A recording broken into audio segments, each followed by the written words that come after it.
بسم اللہ الرحمن الرحیم۔ معزز سامعین اکرام، آج میں آپ کو بتاؤں گا سورج گرہن اور چاند گرہن کی حقیقت کے بارے میں۔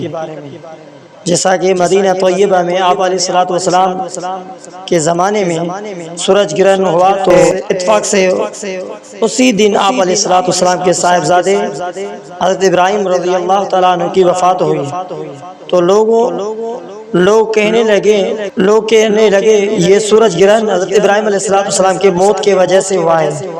اسی موقع پر آپ نے 2 رکعات پڑھائی اور ایک مختصر تقریر کی۔ ان الشمس والقمر لا ينكسفان لموت احد من الناس ولكنهما آیتان من آیت اللہ فاذا رأیتموها فقوموا فصلوا۔ چاند اور سورج گرہن کسی کے موت کی وجہ سے نہیں ہوتا، یہ تو اللہ تبارک و تعالیٰ کی 2 نشانیاں ہیں۔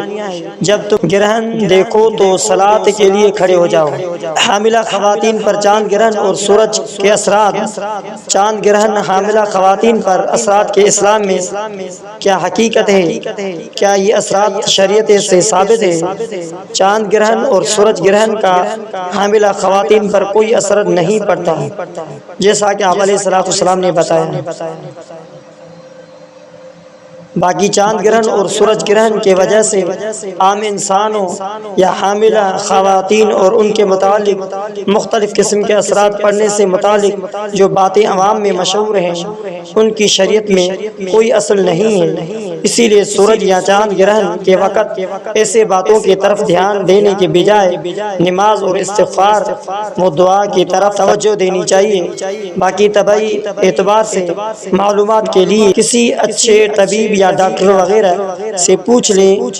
لہذا چاند گرہن اور سورج گرہن کے وقت ہمیں تعلیمات نبی صلی اللہ علیہ وآلہ وسلم کے مطابق اللہ تعالیٰ کی طرف متوجہ ہو کر نماز، دعا اور استغفار میں مشغول ہونا چاہیے۔ جیسا کہ حضرت ابو موسیٰ رضی اللہ تعالیٰ عنہ سے روایت ہے کہ انہوں نے بیان کیا کہ سورج گرہن ہوا تو آپ علیہ السلام اس طرح گھبرائے ہوئے کھڑے ہوئے جیسے قیامت آ گئی۔ آپ صلی اللہ علیہ وسلم مسجد میں آئے اور طویل ترین قیام، رکوع اور سجود کے ساتھ نماز پڑھی کہ اس سے پہلے آپ صلی اللہ علیہ وآلہ وسلم کو ایسا کرتے ہوئے نہیں دیکھا تھا۔ اور آپ علیہ السلام نے فرمایا، یہ نشانیاں ہیں جو اللہ بزرگ و برتر بھیجتا ہے، یہ کسی کے موت اور حیات کے سبب نہیں ہوتا، بلکہ اللہ تعالیٰ اس کے ذریعے اپنے بندوں کو ڈراتا ہے۔